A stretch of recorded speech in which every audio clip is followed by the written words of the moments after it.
What's your name? I'm Hannah Payne. What is it again? Hannah Payne. And are you YouTube famous yet? Not quite yet.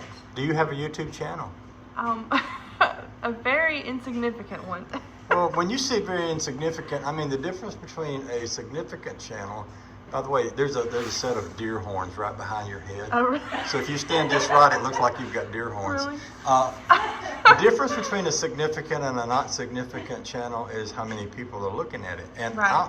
just from where I'm standing looking at you, I don't see why you don't have billions and millions of followers. You know, but maybe if people knew your channel was out there, Right. they would go over there and they'd say, hey, was it Hannah? Hannah. Hannah. Mhm. That's like a famous name, ain't it, Hannah?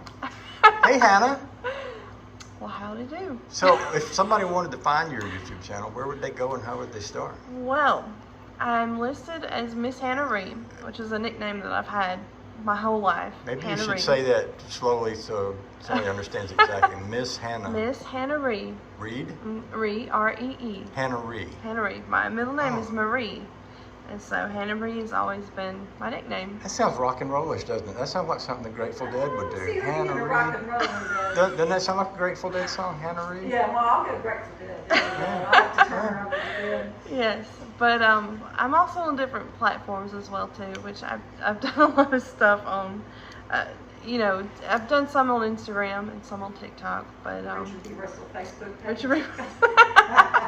Yes, Richard B. Russell Facebook page, but yes, but I do love creating, and I think it's great that we do have a platform, and platforms, should I say, that we can put what's in our mind and make it come to life, and can share our creativity and our thoughts, and I think that's why it's so important, and people are fighting to protect it, because, you know, that's just a way for us to connect, no matter where we are in the world.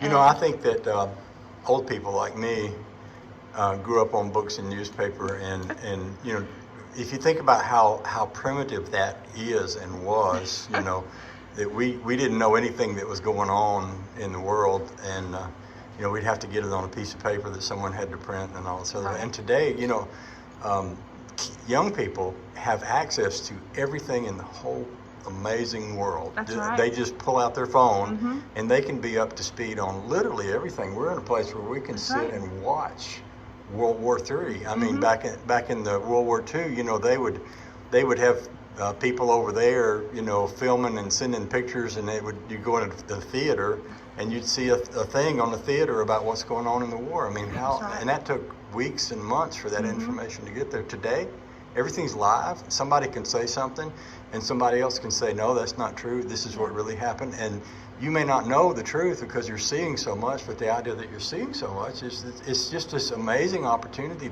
to have is. knowledge and make decisions based on what you can Mhm. see with your own eyes. That's That's exactly kind right. of incredible. Now, you're a writer, I am. and you're when you say writer, tell me more about what you write and what you want to write.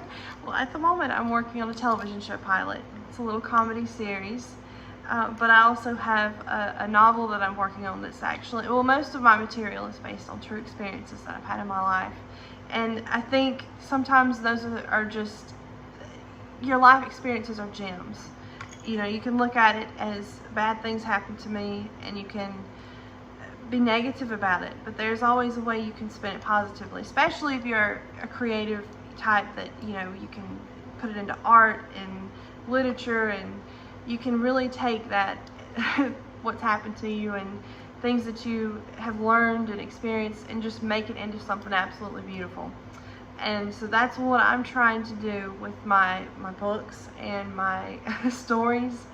And you know, someone said this and I love it, that life is a collection of stories, and I hold true to that. And so that's what I'm taking my stories and trying to use them, and hopefully they'll, you know, live on a little bit, at least at least if nothing ever comes of them, you know, they don't get popularity or whatnot, at least I will have them written down and maybe discussed through different videos and things, and that will kind of be my little mark, you know, that I leave. But yes, it's just, and honestly, that was something that I was pursuing journalism for a long time, and then I switched into photography, it just kind of happened out of the blue. But I didn't really know that writing, especially in the way of books and screenwriting particularly, would be my path in life. But it makes sense because I found a few years ago journals that my mom had kept when I was a little kid, and I had written down television shows that I watched as kids, and and I wrote my own episodes for them, and I wrote my own stories, and so I had just books and books of these types of things, and it just hit me like a ton of bricks. Well, maybe this has come full circle that I'm supposed to do this, and I've never looked back, and so I just kept working at it, which is what you have to do. It's what you have to do. If you have, and I'll say this too, and I'm kind of getting all inspirational and stuff, I guess, but if you have a passion and you have a dream, don't ignore it. You know, life's too short. You just need to pursue it no matter what. Just do something with it. You never know what'll happen. That's right. And I think you're doing that as well, aren't you? You know, I'm just like a loose cannon, unguided missile. You know, I used to write, and editors would say, well, you can't say this and you can't say that. And when YouTube came along, I just said, oh, let's do this. And I guess you could say that my life is based on lack of thought and random decision making, random bad decision making. Oh. I actually believe that I can do things so badly that it will inspire other people to do things, because they'll say, oh, if he's out there doing that, I can do better than that. And it inspires people to do things well. Okay. So I mean, I think the world needs people who do things badly. That's right. To inspire people to do things well. That's right. That's our old philosophy. You know, I like that. I really do. It's a unique way of thinking, but I like it. I think it's very true.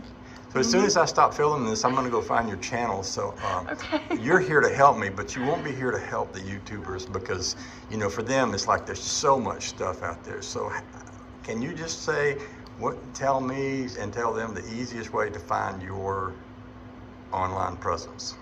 Easiest way to find my online presence. Okay. I have not really gotten too much into YouTube in the past, but I'm on there though. But Misshannahree, so it's MISSHANNAHREE is my YouTube channel. Also TikTok, Instagram, and that's where you can find me. I'm mostly on those platforms, and same name. Same name across the board. Okay. So I'm going to put this up today. Okay. I'm going to get you to help me find your channel, so when I put it up, I can put your YouTube address down here in the comments. All right, thank you. And then you just get ready to be famous, because my tubers are just going to fall in love with you just like I did. Well, thank you. It's been Looks such like a you pleasure. got work to do, so we'll I stop do. now. All right. Bye. Bye. Thank you.